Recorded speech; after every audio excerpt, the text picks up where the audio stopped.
J'ai toujours détesté les cimetières. Ironique, alors que j'y viens tous les samedis maintenant. Quand j'étais inspecteur en bâtiment à Chartreville, j'évitais cet endroit. 1 et 2 maintenant, je m'assois sur le banc en face de la tombe d'Agathe et je lui parle comme si elle pouvait m'entendre. Agathe, aujourd'hui, ce sont tes chrysanthèmes préférés, dis-je en ajustant mes lunettes. Tu te souviens comme tu disais toujours que les chrysanthèmes étaient pour les vivants, pas pour les morts? Mais je pense que ceci te plairait. 15 mois se sont écoulés depuis que j'ai enterré ma femme. 15 mois de discussion face à une pierre tombale vide. Je sais qu'elle ne peut pas m'entendre, mais je viens quand même. Peut-être que c'est moi qui m'écoute. À la maison, personne ne m'écoute. Ni mon fils, ni mes petits-enfants, et surtout pas ma belle-fille. Surtout pas ma belle-fille. Chaque fois que je rentre du cimetière, je me promets d'arrêter de rendre visite à mon fils. Mais chaque dimanche, Ambroise appelle, et j'entends dans sa voix ce que je veux entendre, de la chaleur et de l'inquiétude. Je me mens à moi-même, mais j'y vais quand même. Et puis, je subis les pics de l'or et l'indifférence de mes petits-enfants toute la soirée. Ce samedi, je me suis de nouveau assis sur le banc et j'ai regardé la pierre de granit gris devenue mon interlocutrice. J'ai 73 ans, dont 47 passés avec Agathe. Maintenant, il ne reste qu'une plaque avec des dates et un vide glacial à sa place. Laure m'a encore demandé aujourd'hui si je voulais penser à une maison de retraite, dis-je en regardant le portrait de ma femme sur la pierre. 3, 4 à 5. Elle dit qu'ils ont des gens formidables là-bas, qui savent comment s'occuper des personnes de mon âge. Comme si j'étais une sorte de machine cassée qui nécessite un traitement spécial. Le vent bruise dans la cime des arbres et j'aime à penser que c'est Agathe qui soupire en secouant la tête. Elle n'a jamais aimé Laure. Le jour où Ambroise nous l'a présentée, Agathe m'a murmuré. Cette fille a des yeux froids, Thomas. Mais que pouvais-je faire? Ambroise la regardait comme si elle était le soleil de son univers. Tu avais raison à son sujet, dis-je en ajustant les fleurs dans le vase. Comme toujours. Rentrer à pied est mon habitude quotidienne. Le docteur Bernard dit qu'à mon âge, je devrais bouger plus. C'est étrange, avant je marchais pour vivre plus longtemps, maintenant je marche pour passer le temps. Ma maison se trouve dans le vieux quartier de Chartreville, parmi des maisons tout aussi vieilles et délabrées. Un bâtiment de 2 étages à la peinture écaillée et aux porches qui grincent. Agathe a toujours voulu le repeindre, mais nous avons sans cesse reporté. Ça n'a plus d'importance maintenant. À l'intérieur, tout est resté comme quand elle était là. Je n'ai pas déplacé un seul objet. Je n'ai jeté aucune babiole. Parfois, je pense que si je garde tout en l'état, Agathe restera ici aussi, dans ses murs, dans ses objets. Ambroise et Laure vivent dans un nouveau quartier de Chartreville, dans une maison moderne avec de grandes fenêtres et des meubles design. Chaque fois que je leur rends visite, je me sens comme un étranger, comme un vieux canapé usé dans une pièce pleine de fauteuils de créateurs. Je me suis préparé un café, comme tous les soirs, et je me suis assis près de la fenêtre. Demain, j'irai encore les voir, subir à nouveau les regards de Laure et l'indifférence des petits-enfants. Juste après la mort d'Agathe, Ambroise avait été prévenant. Il venait chaque jour pour voir comment j'allais. Même Laure se tenait à carreau. Mais peu à peu, les choses sont revenues à la normale. Ambroise a été accaparé par son travail. Laure s'est souvenue qu'elle ne m'avait jamais aimé. Et les petits-enfants ont simplement oublié que j'existais. Le téléphone a sonné, interrompant mes pensées. Papa, tu te souviens qu'on t'attend pour le déjeuner demain? La voix d'Ambroise semblait aussi pressée que d'habitude, comme s'il appelait entre 2 choses importantes. Bien sûr que je m'en souviens, mon fils. Je ne suis pas encore assez vieux pour oublier ce genre de choses. J'ai essayé de parler avec légèreté, mais je sentais le ressentiment poindre dans ma voix. Oh, bien. Laure prépare un rôti. À demain, papa. Il a raccroché avant que je puisse répondre. Typique de nos conversations ces derniers temps. Courte et vide. J'ai passé un long moment ce matin à décider quoi porter. C'était idiot, bien sûr, de s'inquiéter de telles choses à mon âge, mais je savais que Laure ferait une remarque si je n'étais pas convenable. La dernière fois, elle avait remarqué une tache sur mon pull et avait passé toute la soirée à essayer de la frotter avec une serviette en disant « Thomas, tu devrais prendre plus soin de toi. » J'ai choisi le costume gris que j'avais acheté pour aller au théâtre avec Agathe et une cravate bleue. Je me suis regardé dans le miroir. Un vieil homme mince au visage ridé et aux cheveux gris me regardait avec une légère tristesse. « Tu es très bien, me suis-je dit, et je me suis immédiatement senti stupide. La maison d'Ambroise et Laure était à 20 minutes en voiture de la mienne. J'aurais pu appeler un taxi, mais j'ai décidé de prendre le bus. Une autre habitude qui agaçait Laure, elle pensait que les transports en commun n'étaient pas pour les gentlemen. En approchant de leur maison, j'ai remarqué que la voiture de Laure n'était pas dans l'allée. Étrange. D'habitude, le dimanche, toute la famille est à la maison. J'ai sonné et Ambroise a ouvert. Papa, tu es en avance. Il avait l'air un peu confus. J'arrive à la même heure que d'habitude, ai-je répondu en entrant. Oui, bien sûr. Entre, Laure. Elle devrait bientôt rentrer. Elle est allée aider son amie Hélène pour quelque chose. J'ai hoché la tête, même si je savais qu'Hélène était en vacances. Elle me l'avait dit la semaine dernière au supermarché, mais je n'ai rien dit. Dans le salon, j'ai vu les petits-enfants, Théo et Odile. Ils étaient assis, les yeux rivés sur leur téléphone, et n'ont même pas levé la tête quand je suis entré. Bonjour, mes chers, ai-je dit avec une fausse gaieté. Théo a marmonné quelque chose sans quitter son écran, et Odile a levé les yeux une seconde, a dit « bonjour » et est retournée à son téléphone. Je me souviens d'eux courant vers moi quand ils étaient petits. Comment ils me demandaient de raconter des histoires sur mon travail sur les chantiers. Comment ils s'asseyaient sur mes genoux pour regarder des photos dans de vieux albums. Maintenant, ils ont 10 et 12 ans, et je ne suis qu'un vieil homme avec qui ils doivent passer les déjeuners du dimanche. Papa, tu veux un thé en attendant Laure ? Demanda Ambroise, jetant un coup d'œil nerveux à sa montre. Oui, ce serait gentil. Nous sommes allés dans la cuisine et Ambroise a commencé à s'affairer avec la bouilloire. Je savais qu'il était nerveux à cause de l'absence de sa femme. Je savais qu'elle était encore en retard quelque part et qu'il ne voulait pas en parler. Comment ça va au travail ? Ai-je demandé pour détendre l'atmosphère. Ça va, a-t-il haussé les épaules. La routine. Beaucoup de projets, peu de temps.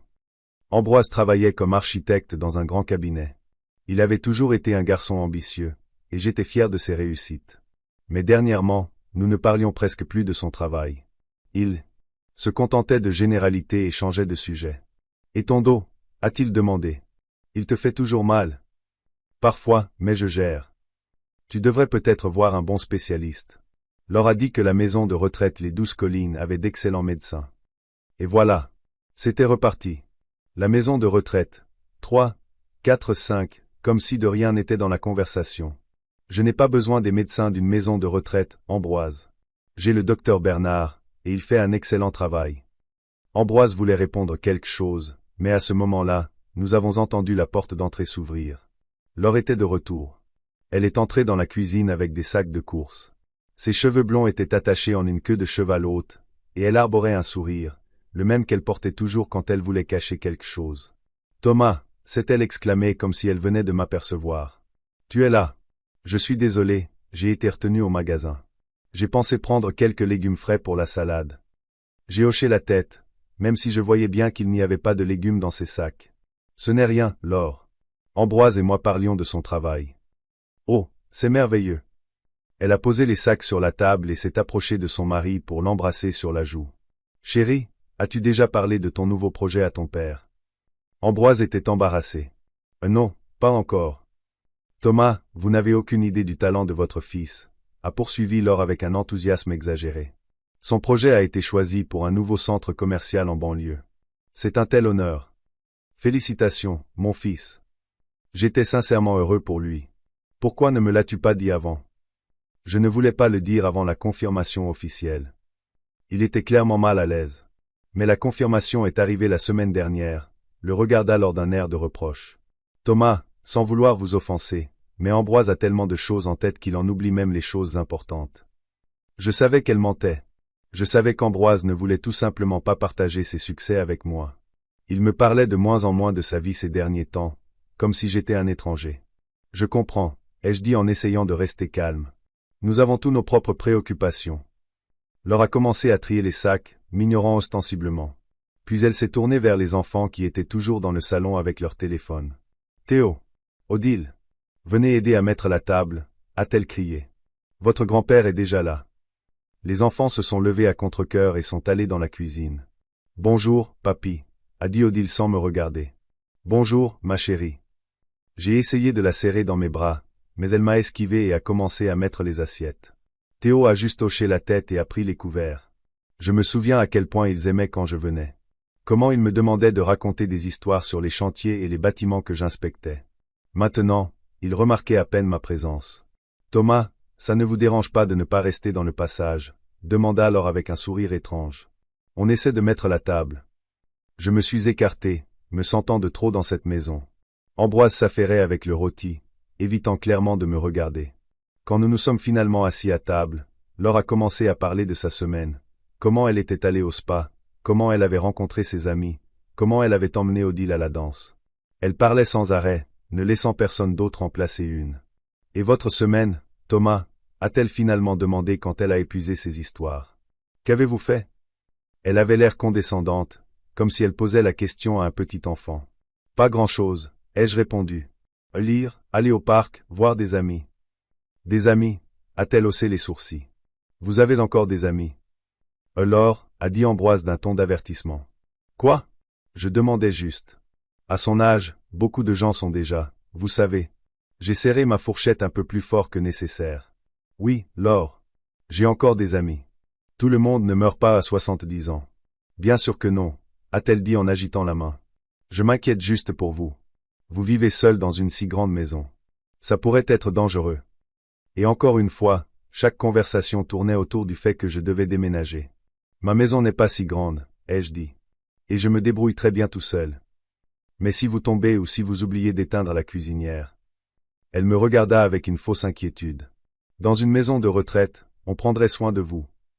3, 4, 5, maman a raison, papy, intervint soudainement Odile. Mademoiselle Pratt de mon école m'a dit que son grand-père avait déménagé dans une maison de retraite et qu'il était très heureux maintenant.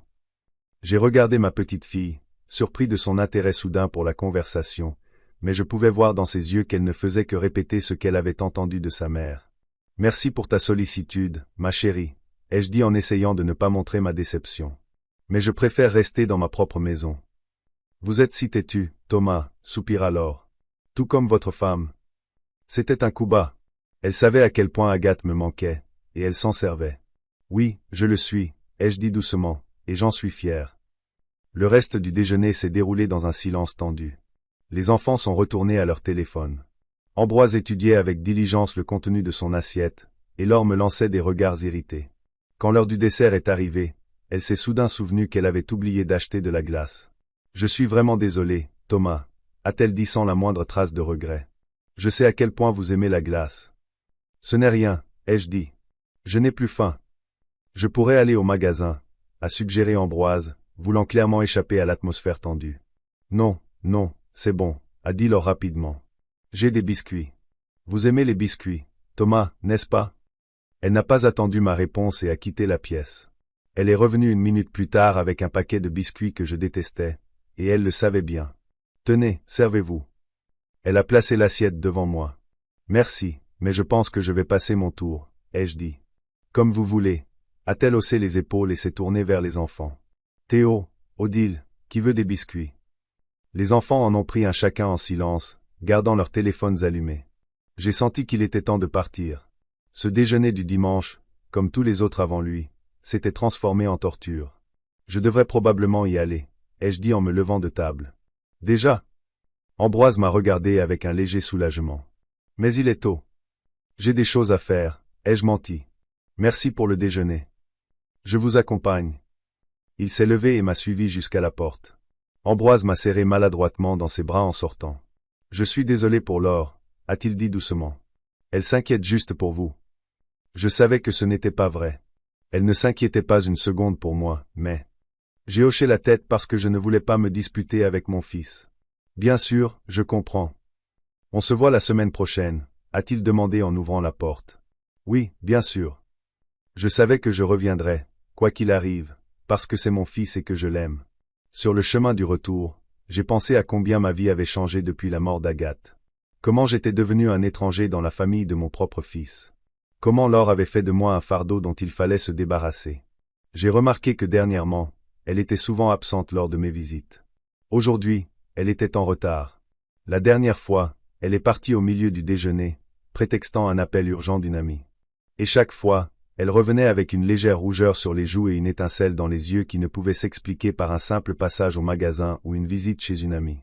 Quelque chose se passait dans la vie de ma belle-fille, quelque chose qu'elle cachait soigneusement à nous tous.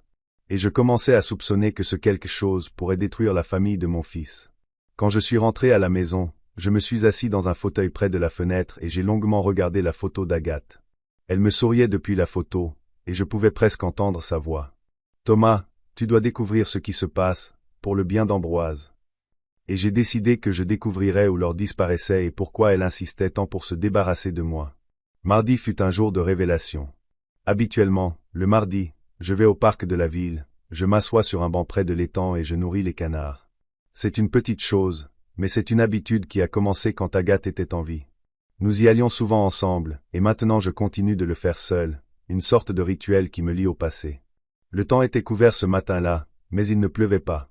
J'ai mis mon vieil imperméable, j'ai pris un sac de pain et je suis allé au parc. Ce n'était qu'à 10 minutes de marche de chez moi. L'un des avantages de vivre dans le vieux quartier de Chartreville. Le parc central de Chartreville n'était pas très grand, mais il était accueillant. Des chênes centenaires, des sentiers soignés, un petit étang avec des canards et quelques aires de jeu. Il n'y avait généralement pas foule à cette période de l'année, juste des retraités comme moi et quelques jeunes mères avec des poussettes. Je me suis assis sur mon banc habituel, j'ai jeté des morceaux de pain au canard et j'ai pensé au déjeuner du dimanche chez mon fils, au retard de Laure et à son comportement étrange ces derniers temps. Je ne voulais pas penser que ma belle-fille pouvait être infidèle à Ambroise, mais le soupçon s'insinuait. J'ai été interrompu par un rire venant de l'autre côté de l'étang, un rire de femme, familier et déplacé ici. J'ai levé les yeux et j'ai vu Laure. Elle marchait sur le sentier en compagnie d'un homme grand que je n'avais jamais vu, brun avec une barbe soignée, vêtu d'un costume d'apparence coûteuse. Il lui disait quelque chose en se penchant près de son oreille, et elle riait d'une manière qu'elle n'avait jamais eue en présence de mon fils. Je me suis instinctivement détourné et j'ai baissé ma casquette pour qu'elle ne me voie pas. Ils sont passés sans me prêter attention et se sont dirigés vers le fond du parc où se trouvait un petit kiosque caché par des buissons de lilas. Mon cœur battait la chamade. Ce n'était peut-être qu'une réunion de travail. Ambroise m'avait dit que Laure avait récemment commencé à travailler dans une agence immobilière. Peut-être que cet homme était un client ou un collègue. J'ai essayé de m'en convaincre, mais quelque chose me disait le contraire. J'ai hésité quelques minutes. Une partie de moi voulait partir, oublier ce que j'avais vu, ne pas m'en mêler. Mais l'autre partie, celle qui s'était toujours souciée de mon fils, exigeait de connaître la vérité. Finalement, la curiosité et l'inquiétude l'ont emporté. Lentement, en essayant de ne pas attirer l'attention, j'ai contourné l'étang par un autre chemin et me suis approché du kiosque du côté des buissons. À travers les interstices du feuillage, je pouvais voir ce qui se passait à l'intérieur tout en restant inaperçu. Ce que j'ai vu ne laissait aucune place au doute. Laure et l'inconnu se tenaient très proches. Son bras était autour de sa taille, et elle le regardait avec une tendresse que je n'avais jamais vue dans ses yeux lorsqu'elle regardait mon fils. Puis il s'est penché et l'a embrassé, pas fugitivement, mais longuement et passionnément. Et elle a répondu à ce baiser. J'ai senti le sol se dérober sous mes pieds. Laure trompait Ambroise. Ma belle-fille, la mère de mes petits-enfants, trahissait mon fils. Je n'ai pas regardé plus longtemps. Silencieusement, en essayant de ne pas faire craquer les branches, je me suis éloigné du kiosque et j'ai marché rapidement vers la sortie du parc. J'avais besoin de temps pour réfléchir à ce que j'avais vu et décider quoi faire. Toute la journée, je n'ai pas tenu en place. J'ai fait les 100 pas dans la maison, pesant les options dans ma tête. Devais-je le dire à Ambroise? Mais me croirait-il? Dernièrement, mon fils prenait de plus en plus souvent le parti de sa femme dans nos conflits. De plus, je n'avais aucune preuve, seulement ma parole, la parole d'un vieil homme contre celle d'une jeune femme. Je savais comment cela se terminerait.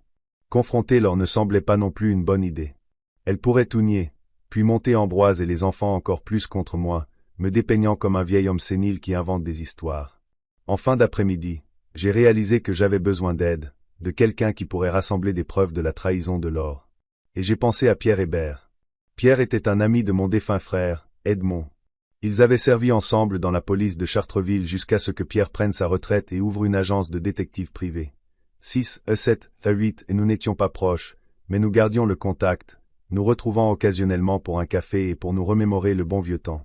Le lendemain matin, je l'ai appelé. Pierre Hébert à l'appareil. Sa voix était exactement comme je m'en souvenais, grave et rauque. Pierre, c'est Thomas Huxley, le frère d'Edmond. Thomas, ça fait longtemps. Comment vas-tu, mon vieux? Pas trop mal, ai-je balbutié, ne sachant pas comment en venir au fait. Écoute, Pierre, j'ai besoin de ton aide. Professionnel. Il y eut une pause. Professionnel, a-t-il finalement répété. Tu veux engager un détective? Oui. J'ai pris une profonde inspiration. C'est à propos de ma belle-fille. Je la soupçonne de tromper mon fils. Une autre pause. Plus longue cette fois. Je comprends, dit Pierre sérieusement. Retrouvons-nous pour en parler en personne. Il vaut mieux ne pas discuter de telles choses au téléphone. Nous avons convenu de nous retrouver 1 heure plus tard dans un petit café en périphérie de la ville, où il n'y avait presque pas de connaissances. Le café, chez Paul, était exactement le genre d'endroit que j'avais imaginé pour une rencontre avec un détective privé. Calme, avec des lumières tamisées et des box privées où nous pouvions parler sans crainte d'être entendus. Pierre m'attendait déjà, assis à une table dans le coin le plus éloigné avec une tasse de café. Les années l'avaient moins changé que je ne l'aurais cru. Les mêmes yeux bleus perçants, les mêmes cheveux gris coupés courts, et la même carrure solide qui avait survécu malgré son âge. Il devait avoir environ 65 ans, mais il en paraissait moins. Thomas. Il se leva et me serra fermement la main. Assieds-toi. Je t'ai commandé un café, noir, sans sucre, si je me souviens bien. Tu t'en souviens? Je me suis assis en face de lui. Merci d'avoir accepté de me voir. Toujours pour la famille d'Edmond, sirota-t-il sa tasse. Raconte-moi ce qui se passe. Et je lui ai tout raconté. Comment les choses avaient changé avec mon fils et ma belle-fille après la mort d'Agathe, le comportement étrange de Laure ces derniers temps, et enfin, ce que j'avais vu dans le parc la veille. Pierre a écouté attentivement, sans m'interrompre, prenant une gorgée de café de temps en temps. Quand j'ai eu fini, il a tapoté pensivement ses doigts sur la table. La situation est désagréable, a-t-il dit enfin. Mais malheureusement, typique. J'ai eu affaire à ça des dizaines de fois. Alors, tu prends l'affaire, ai-je demandé. Bien sûr, a-t-il hoché la tête. Mais d'abord, soyons clairs sur ce que tu veux. Quel est ton objectif final? Je me suis interrogé. Que voulais-je? Protéger mon fils de la trahison de sa femme? Regagner sa faveur? Punir Laure pour son comportement? Je veux connaître la vérité, ai-je finalement dit. Toute la vérité sur ce qui se passe, et ensuite je déciderai quoi faire. Pierre a hoché la tête comme s'il s'attendait à cette réponse. Bien. Je peux mettre ta belle-fille sous surveillance. Découvrir qui est cet homme, à quelle fréquence il se voit, si leur relation est sérieuse. Je rassemblerai des preuves, photos, vidéos, peut-être même des enregistrements audio de conversation si je le peux. C'est légal, ai-je demandé. Dans la plupart des cas, oui, a-t-il haussé les épaules. Je ne la surveillerai que dans les lieux publics. Pas d'effraction, pas d'intrusion sur une propriété privée. Tout dans les limites de la loi. J'ai hoché la tête, me sentant quelque peu soulagé. Combien ça coûtera? Pierre a annoncé un montant qui m'a fait grimacer. C'était beaucoup d'argent pour un retraité, mais j'avais des économies que je gardais pour Ambroise et les petits-enfants. Je me suis dit que ça leur servirait mieux maintenant. D'accord, ai-je dit. Quand peux-tu commencer? Aujourd'hui même. Il a sorti un carnet de sa poche. J'aurai besoin de quelques informations, l'adresse de ton fils et de ta belle-fille, leur routine quotidienne, les endroits qu'ils fréquentent, et bien sûr, une photo de Laure. Je lui ai donné toutes les informations que j'avais. Je lui ai dit que Laure avait récemment commencé à travailler dans une agence immobilière appelée « Demeure de Prestige », qu'elle emmenait généralement les enfants à l'école à 8 heures, qu'elle allait au spa l'Oasis, le vendredi. J'ai montré une photo prise au Noël de l'année dernière où Laure se tenait près du sapin, souriant de son faux sourire. Parfait. Pierre a tout noté dans son carnet. C'est suffisant pour commencer. Je te contacterai dès que j'aurai les premiers résultats. Ne m'appelle pas toi-même. Si ta belle-fille cache vraiment quelque chose, elle pourrait être méfiante. J'ai hoché la tête, sentant mon cœur battre d'excitation et de peur. Et encore une chose, Thomas. Il me regarda droit dans les yeux. Sois préparé à ce que la vérité soit pire que tu ne le penses. Et à ce que ton fils ne te remercie pas pour ça. Je savais qu'il avait raison. Je savais que je me mêlais de la vie de quelqu'un d'autre et que ça pourrait se retourner contre moi. Mais je savais aussi que je ne pouvais pas rester les bras croisés à regarder la famille de mon fils s'effondrer. Je comprends le risque, ai-je dit. Mais je dois le faire. Pierre a hoché la tête et m'a tendu la main. Alors, mettons-nous au travail. Les jours suivants furent remplis d'une attente anxieuse. Je menais une vie ordinaire, allant au magasin, travaillant dans le jardin, lisant des livres, mais mes pensées revenaient sans cesse à Laure et à sa liaison secrète. J'imaginais Pierre la suivant, rassemblant des preuves, apprenant le nom de cet homme dans le parc. Le vendredi, exactement 3 jours après notre rencontre, le téléphone a sonné. Thomas, c'est Pierre. J'ai quelque chose pour toi. Mon cœur a raté un battement. Qu'est-ce que c'est? Pas au téléphone. Viens à mon bureau ce soir à 18 heures. Tu connais l'adresse? Je la connaissais. Son bureau se trouvait dans un petit immeuble de la rue de l'Érable, non loin du centre-ville. J'y serai, ai-je dit, et j'ai raccroché, sentant mes mains trembler. Le bureau de Pierre était exactement comme je l'avais imaginé. Une petite pièce avec un bureau, quelques chaises et des classeurs le long des murs. Ses diplômes et sa licence de détective privé étaient accrochés au mur. Rien de superflu, tout était fonctionnel et austère. Entre, Thomas, m'a-t-il indiqué la chaise en face de son bureau. Assieds-toi. Je me suis assis, essayant d'empêcher mes mains de trembler.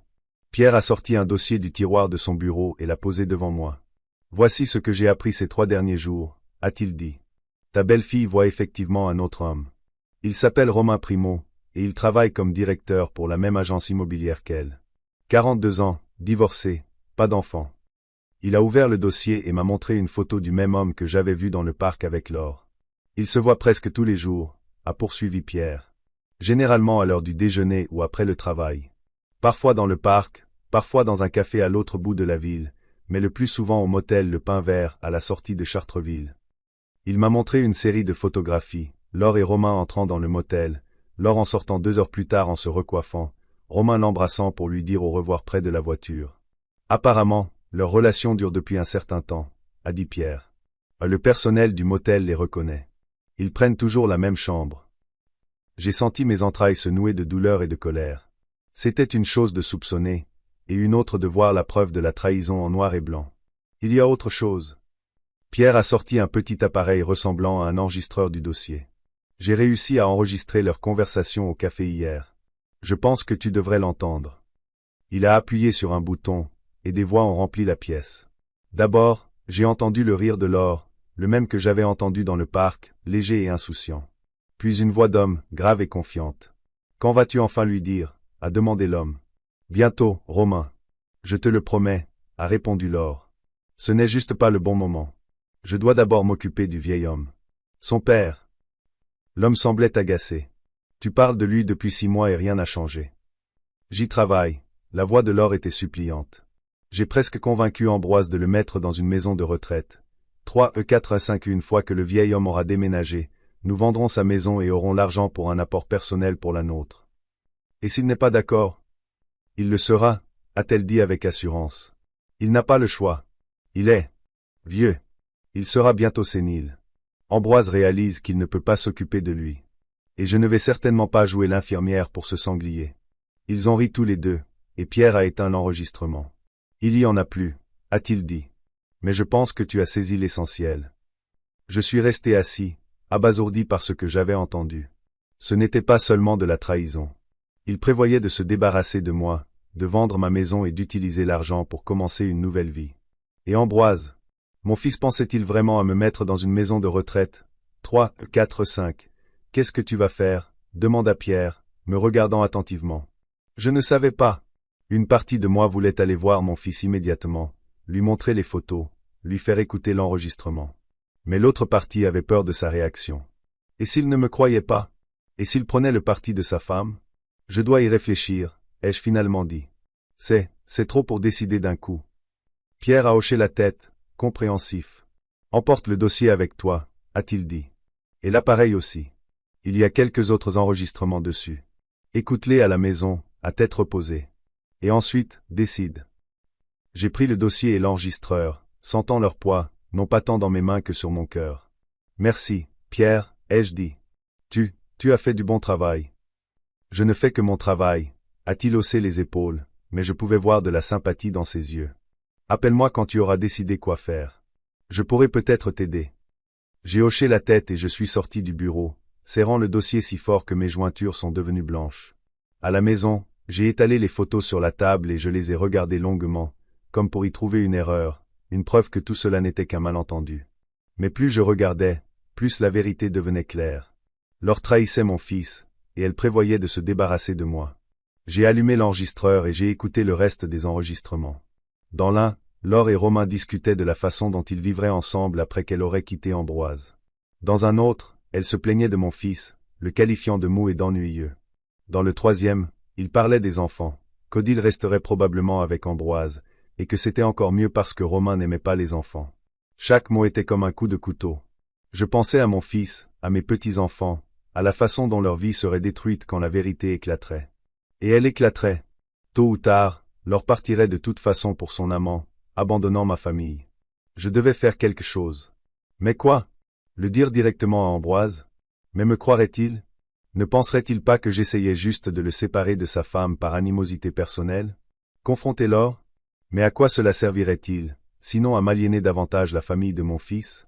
Je suis resté assis à table jusqu'à tard dans la nuit, passant en revue mes options sans trouver la bonne solution. À un moment, je me suis surpris à penser que j'aurais aimé qu'Agathe soit là pour moi. Elle savait toujours quoi faire dans les situations difficiles. Mais Agathe n'était pas là, et je devais prendre la décision moi-même. Finalement, vers le matin, un plan a commencé à se former dans ma tête. Un plan qui exposerait la vérité de manière à ce que Laure n'ait aucune chance de s'en tirer. Un plan qui forcerait Ambroise à voir son vrai visage. J'ai rappelé Pierre. Après avoir appelé Pierre, je me suis senti étrangement soulagé. La décision avait été prise, et maintenant il ne me restait plus qu'à attendre. Pierre avait promis d'agir vite et bien. Je la surveillerai tous les jours, avait-il dit. Je vais essayer de découvrir la nature exacte de leur relation et ce qu'il prévoit. Nous avions convenu qu'il me transmettrait les informations en personne pour éviter les appels téléphoniques inutiles. En attendant les résultats, j'ai décidé de me comporter comme d'habitude. Le dimanche, je suis allé déjeuner chez Ambroise et Laure. Bien que chaque regard sur ma belle-fille me provoquât un mélange de colère et de dégoût, j'ai essayé de ne pas montrer mes sentiments. Laure était particulièrement douce ce jour-là. Elle me resservait, s'enquérait de ma santé, m'a même offert un nouveau pull qu'elle disait avoir acheté spécialement pour moi. J'aurais été touché par de telles attentions auparavant, mais maintenant j'y voyais une tentative de m'endormir. « Thomas, comment vous sentez-vous ces derniers temps » a-t-elle demandé au dessert. « Je vous trouve un peu pâle. »« Je vais bien, Laure, » ai-je répondu. « Je suis en pleine forme pour mon âge. »« Bien sûr, bien sûr. » Elle a souri, de ce sourire que je reconnaissais maintenant comme faux et calculateur. « C'est juste que, vous savez, à votre âge, il faut être particulièrement prudent. Ma tante Patricia a déménagé dans une maison de retraite au même âge, et ça a littéralement changé sa vie. »« 3, 4, 5. Maman a raison, papy. » Intervint Théo, toujours sur son téléphone. À l'école, ils nous ont parlé des maisons de retraite. C'est plutôt cool. Je voulais lui demander s'il voulait vraiment que son grand-père vive parmi des étrangers plutôt qu'avec sa famille, mais je me suis retenu. Merci de vous inquiéter, ai-je dit à la place, mais je préfère rester chez moi. Tous mes souvenirs sont là. Des souvenirs? Laure fronça légèrement les sourcils. Mais Thomas, le passé c'est le passé. Il faut vivre dans le présent. Et je vis dans le présent, ai-je dit en la regardant droit dans les yeux. Le présent dans lequel je veux rester dans ma maison. Elle a détourné le regard la première, et j'ai ressenti une petite victoire. La rencontre avec Pierre a eu lieu 3 jours après ce déjeuner. Il m'a appelé et m'a dit qu'il avait de nouveaux résultats. Nous nous sommes retrouvés dans le même café. Les résultats sont impressionnants, a-t-il dit sans préambule. Votre belle-fille trompe bien votre fils, et ce depuis un bon moment. Il a ouvert un dossier. La première photo montrait Laure sortant d'un immeuble de bureau en compagnie de l'homme grand. Il se tenait la main. C'est Romain Primo, a expliqué Pierre. 42 ans, directeur dans la même agence immobilière que Laure. Divorcé, pas d'enfant. Ambitieux et plutôt dur. Aime les belles choses et les belles femmes. L'homme de la photo était bien celui du parc. Et ça? Pierre m'a montré une autre photo. Laure et Romain dans un restaurant, penchés l'un vers l'autre. C'était hier, au restaurant Le Lys d'Or. Ils y ont passé presque 2 heures, puis sont allés au motel. La 3e photo les montrait à l'entrée du motel Le Pin Vert. Romain tenait Laure par la taille. J'ai autre chose. Pierre a sorti une petite clé USB. C'est un enregistrement audio de leur conversation. Il a branché l'appareil sur son téléphone et m'a tendu les écouteurs. J'ai entendu la voix de Laure. Je ne peux plus attendre, Romain. Cette double vie m'épuise. Je veux être avec toi. Seulement toi. Moi aussi, ma chérie, répondit la voix de l'homme. Mais nous devons être prudents. Un divorce, c'est toujours compliqué. Il ne le découvrira pas. Ambroise ne remarque rien. Il est trop occupé par son travail et trop confiant. Et les enfants, demanda Romain. Les enfants? Laure a ri. Ils sont à un âge où rien ne les intéresse à part leurs gadgets. En plus, je les ai bien élevés. Ils font ce que je dis et croient ce que je leur raconte. Et le vieil homme, le père de ton mari. Je me suis tendu. Thomas. Le rire de Laure était dur. Il est trop absorbé par son chagrin pour sa femme décédée pour remarquer quoi que ce soit. De plus, je fais tout mon possible pour qu'il déménage dans une maison de retraite. 3, 4, 5 dès qu'il acceptera, nous vendrons sa maison et aurons l'argent pour notre apport. Tu es sûr qu'il le fera? Bien sûr. J'ai presque convaincu Ambroise que son père ne peut pas vivre seul. Encore un peu de pression, et c'est lui qui le proposera. Et s'il refuse, nous trouverons un autre moyen. À son âge, il est facile de créer une situation où un homme semble incapable. Un petit incident à la maison, une ambulance, des proches inquiets. Tu vois ce que je veux dire? J'ai senti un frisson me parcourir le dos. Laure ne voulait pas seulement que je déménage. Elle était prête à tout pour que cela arrive. L'enregistrement s'est terminé. C'est horrible, ai-je dit. Elle ne fait pas que tromper mon fils. Elle prévoit de se débarrasser de moi pour vendre ma maison. Et ce n'est pas tout. Pierre a remis l'enregistrement. Dès que le vieil homme déménage et que nous vendons la maison, je demande le divorce, disait Laure. Ambroise sera trop occupé à installer son père pour s'y opposer. Je demanderai une pension alimentaire minimale pour que tout aille vite. Et après, toi et moi commencerons une nouvelle vie. Une nouvelle maison, une nouvelle ville. Sans Ambroise, sans son père ennuyeux, sans tout ce fardeau. Et les enfants? Les enfants resteront avec Ambroise. Ils sont assez grands. En plus, tu n'aimes pas beaucoup les enfants, n'est-ce pas? C'est vrai. Mais ils ne te manqueront pas. Peut-être un peu. Mais on pourra se voir le week-end. La plupart du temps, ils seront avec Ambroise. C'est un bon père, même s'il est un mari lamentable. La rage montait en moi. Non seulement cette femme trahissait mon fils, mais elle était prête à abandonner ses enfants. Il y a autre chose, ai-je demandé. Oui. Pierre a sorti d'autres photos. Je les ai suivis jusqu'au motel. Ils y ont passé presque 3 heures. Laure est rentrée chez elle vers 17 heures et a dit à Ambroise qu'elle avait été retenue au travail. Depuis combien de temps ça dure? Plus d'1 an, à vue de nez. Le personnel du motel les connaît bien. Toujours la même chambre, généralement les mardis et jeudis. 1 an. 1 an entier, et je n'avais rien remarqué. Trop pris par mon propre chagrin. Qu'est-ce que tu vas faire? Me demanda Pierre. Mon premier réflexe a été d'aller tout montrer à Ambroise. Mais et s'il ne me croyait pas? Et si Laure le convainquait que tout était faux? Je ne sais pas, ai-je admis. Pierre m'a tendu le dossier et l'enregistreur. Toutes les preuves sont là. Étudie-les attentivement, puis décide. À la maison, j'ai tout étalé sur la table. Chaque mot de Laure me faisait mal au cœur. Pas pour moi. Pour mon fils et mes petits-enfants qu'elle était si prête à abandonner. Mes réflexions ont été interrompues par un appel téléphonique. C'était Ambroise. Papa. Sa voix était tendue. Laure et moi pouvons-nous passer te voir ce soir? Nous devons parler. Mon cœur s'est accéléré. Avait-il découvert l'enquête, ou Laure avait-elle décidé d'accélérer son plan? Bien sûr, mon fils. Je vous attends pour le dîner. J'ai rapidement rangé les preuves dans le tiroir de mon bureau et je les fermais à clé. Ils sont arrivés à 19 heures précises. Ambroise avait l'air sérieux. Laure, au contraire, était animée et souriait si largement que c'en était presque caricatural. Thomas, m'a-t-elle serré dans ses bras et j'ai lutté pour ne pas me reculer. Nous nous sommes assis pour dîner. L'atmosphère était tendue. Finalement, au dessert, Ambroise a pris la parole. Papa, nous devons parler de quelque chose d'important. Laure et moi pensons depuis longtemps que tu serais mieux à la maison de retraite les 12 collines. C'était ça, la première étape de son plan. Une maison de retraite, ai-je fait semblant d'être surpris. 3, 4, 5. Mais pourquoi? Bien sûr que vous allez bien, Thomas, intervint Laure. Mais là-bas, vous aurez des soins médicaux, des activités. Et surtout, ajouta Ambroise, tu seras en sécurité. Nous nous inquiétons pour toi. Je voyais une réelle inquiétude dans les yeux de mon fils. Il se souciait vraiment de mon bien-être, contrairement à sa femme. J'apprécie votre sollicitude, ai-je dit calmement. Mais je préfère rester ici. Tous mes souvenirs de votre mère sont ici, Ambroise. Mais papa, une maison n'est que des murs. Thomas, se penche alors. Ambroise et moi avons déjà tout organisé. Nous avons même visité les 12 collines. Ils vous attendent.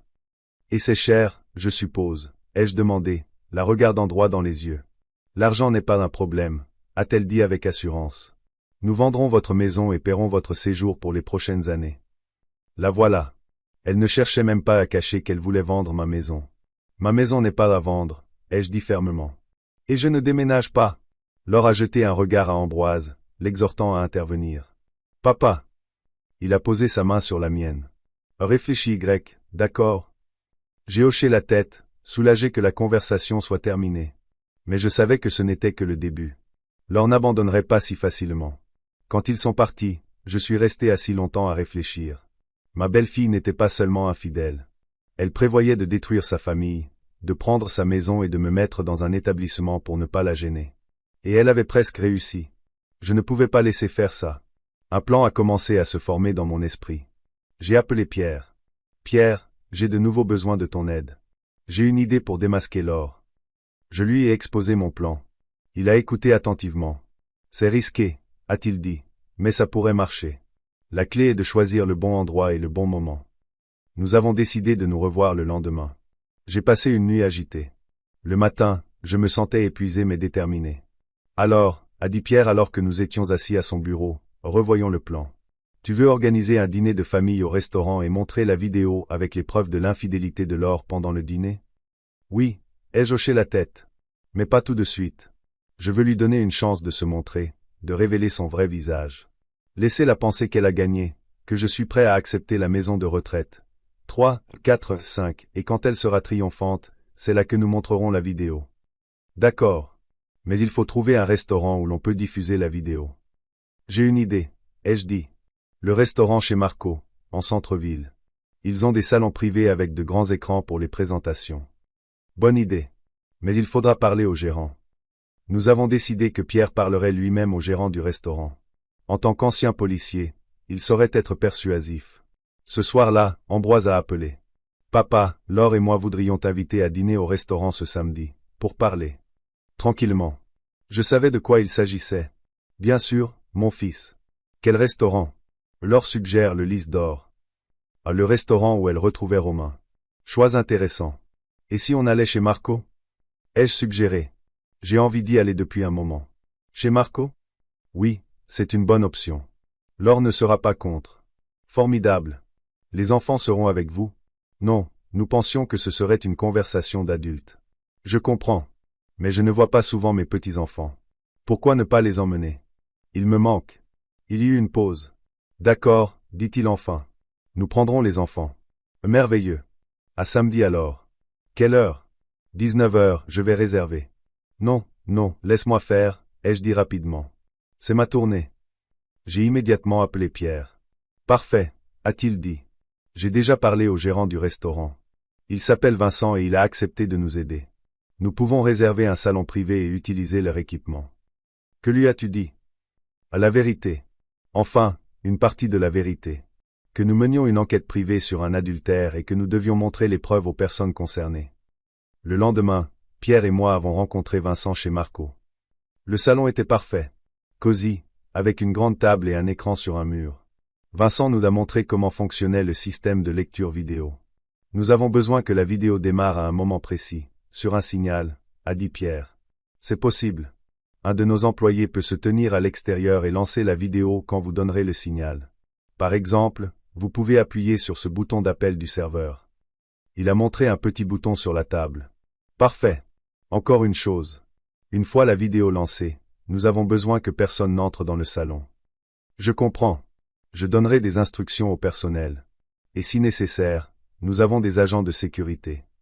Les 2 jours suivants, nous avons préparé la vidéo. Pierre a fait appel à un ami expert en montage. Le résultat était une vidéo de 5 minutes, concise mais accablante. Elle commençait par des photos de Laure et Romain entrant au motel, suivies de leur rencontre au restaurant et au parc. Puis venaient les enregistrements audio, leur parlant de tromper Ambroise, de ses plans pour moi et la maison, et enfin de la manière dont elle allait laisser les enfants.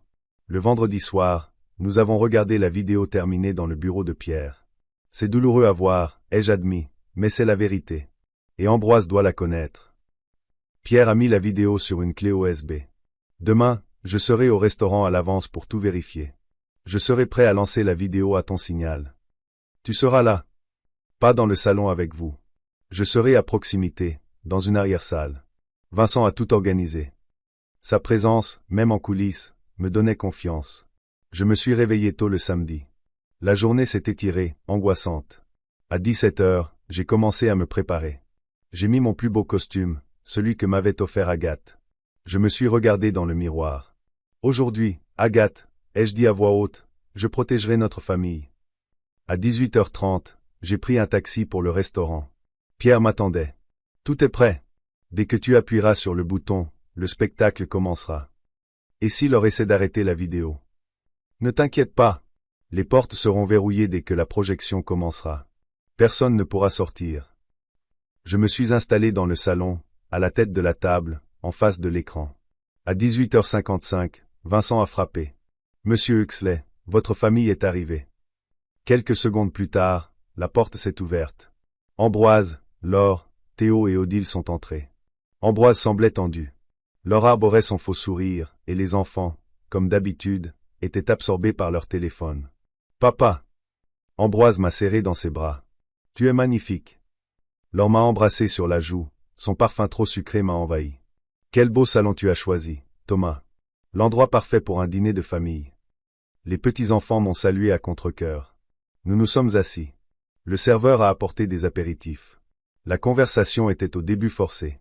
Lorsque les plats principaux sont arrivés, Laure a décidé de passer au sujet principal. « Thomas, nous sommes si heureux que vous ayez accepté de dîner avec nous, d'autant que nous avons un sujet important à discuter. »« Oui, bien sûr. La maison de retraite, je suppose. »« Oh 3, 4, 5, exactement. » A-t-elle souri. « Ambroise et moi pensons que les Douze Collines est l'endroit parfait pour vous. Nous avons même organisé une visite la semaine prochaine. » C'est très gentil. Et ensuite, après mon déménagement, eh bien, nous pensions qu'il serait sage de vendre votre maison.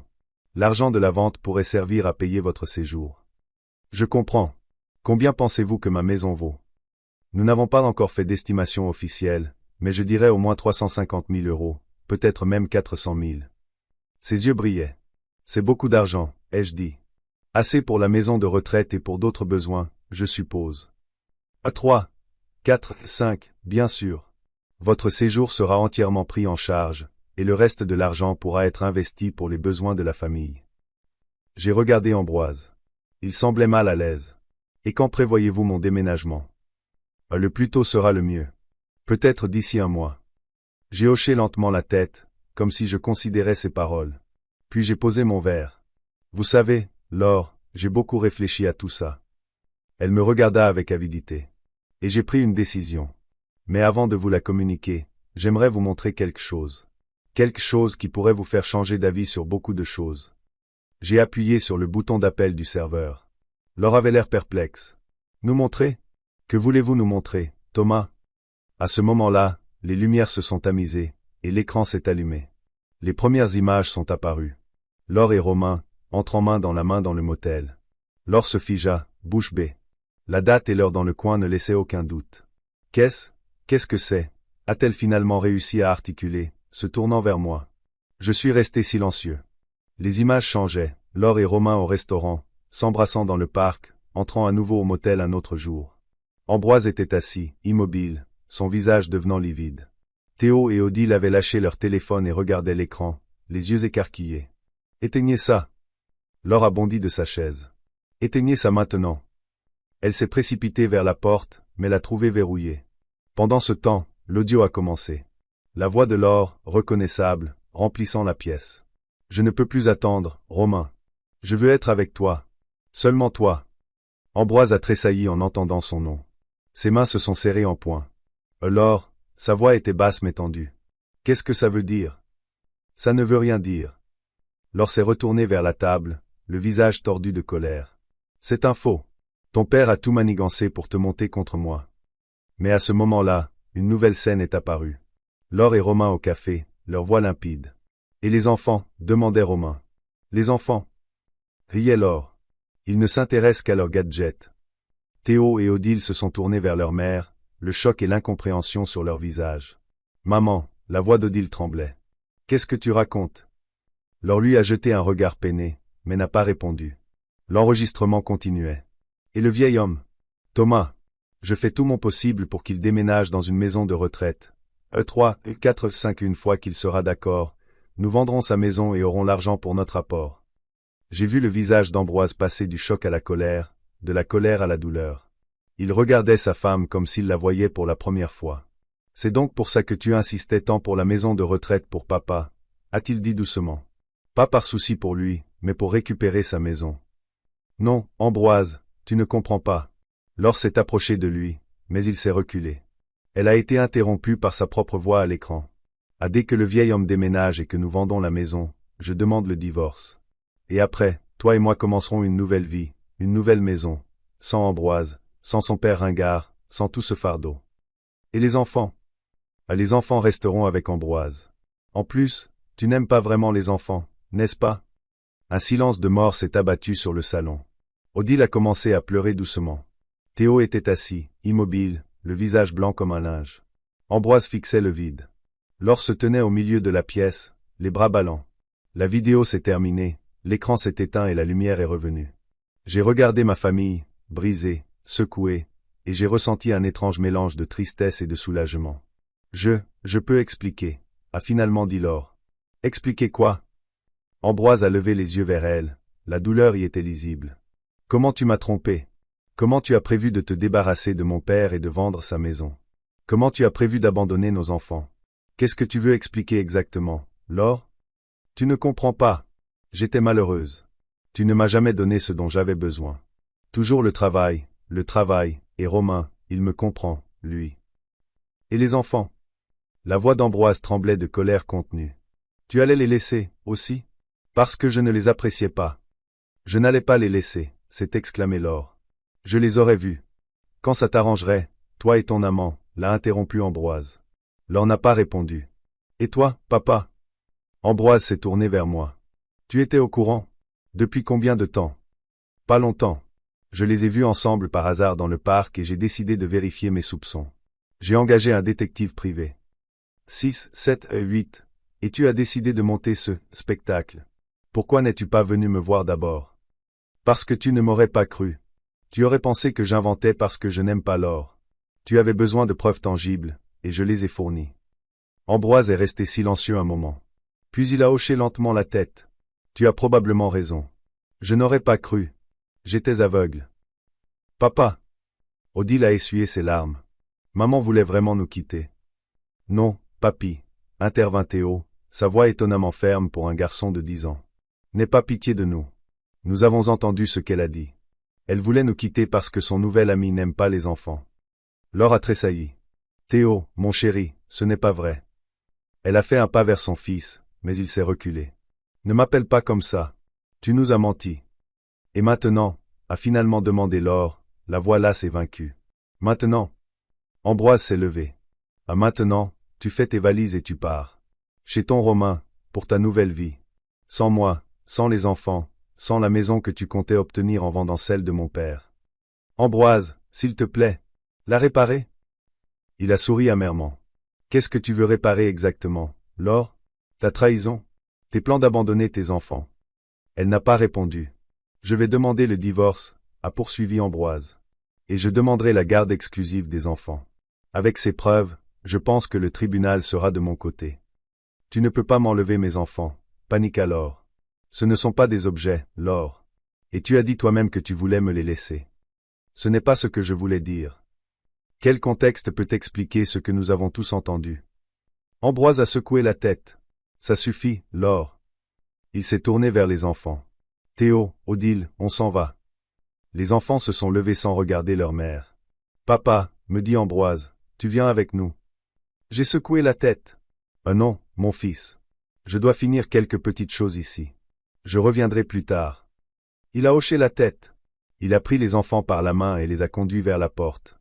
La porte s'est refermée derrière eux, et nous n'étions plus que Laure et moi. Elle avait l'air soudainement petite et perdue. Pourquoi avez-vous fait ça? A-t-elle demandé doucement. Pourquoi avez-vous détruit ma famille? Je n'ai pas détruit votre famille, Laure. Vous l'avez fait par vos propres actions. Vous m'avez toujours détesté, dit-elle amèrement. Oh non. J'espérais que vous rendriez mon fils heureux. Mais vous avez choisi une autre voie. Vous ne savez rien de nous. Vous êtes juste un vieil homme misérable et solitaire, jaloux du bonheur des autres. Je l'ai regardé calmement. Ces mots ne pouvaient pas me blesser. Fini, ai-je demandé quand elle a repris son souffle. Oui. Elle s'est effondrée sur une chaise. Fini. Je me suis levé, j'ai ajusté ma cravate et j'ai pris mon manteau. Au revoir, Laure. J'espère que vous trouverez ce que vous cherchez. Mais je crains qu'il n'y ait pas de bonheur là-dedans. Je suis sorti. Pierre m'attendait dans le couloir. Comment vas-tu? Ça va. Juste fatigué. Je comprends. Allez, je te ramène à la maison. Oh non. Pas à la maison. Chez Ambroise. Lui et les enfants ont besoin de soutien maintenant. Quand nous sommes arrivés devant la maison d'Ambroise, j'ai vu que toutes les fenêtres étaient allumées. Merci pour tout, Pierre. De rien, Thomas. Appelle-moi si tu as besoin d'aide. J'ai hoché la tête et me suis dirigé vers la maison. J'ai pris une profonde inspiration avant de sonner. De nombreuses conversations difficiles m'attendaient, beaucoup de larmes et de douleurs, mais aussi la vérité, sans laquelle il ne peut y avoir de guérison. Ambroise a ouvert presque immédiatement. « Papa !» Il avait l'air épuisé, mais il y avait de la détermination dans ses yeux. « Entre !» Je suis entré dans la maison qui ne serait bientôt plus celle de Laure. Une maison où un nouveau chapitre de la vie de mon fils et de mes petits-enfants allait commencer. Un chapitre sans mensonge ni trahison. Je vends ma maison, ai-je dit à Ambroise alors que nous étions assis dans le salon. Je quitte Chartreville. Quoi? Pourquoi? En partie à cause de tout ça. Mais surtout parce qu'il est temps de changer. Trop de souvenirs dans cette ville. Mais où iras-tu? Je n'ai pas encore décidé. Peut-être au bord de la mer. Agathe a toujours voulu vivre au bord de la mer. Ambroise m'a regardé longuement. Tu as bien fait, papa, de nous montrer la vérité. C'était douloureux, mais nécessaire. Je sais, mon fils. Ne le sois pas. Mieux vaut connaître la vérité que de vivre dans le mensonge. Nous sommes restés assis en silence, main dans la main. Père et fils traversant une perte. Lui, celle d'une femme. Moi, celle d'une belle fille. Bien que, pour être honnête, je ne ressentais pas de perte. Les enfants dorment? Oui. Ils ont été secoués, surtout Odile. Ça va être dur pour eux. Mais ils sont forts. Ils s'en sortiront. J'espère. Que devrais-je leur dire sur Laure? Sur le divorce? La vérité. Pas tous les détails, bien sûr, mais l'essentiel. Que leur mère a fait un choix, et que ce n'était pas en faveur de la famille. Que tu seras toujours avec eux, qu'ils seront toujours aimés. Et toi? M'a-t-il regardé. Lui pardonneras-tu? Je me suis interrogé.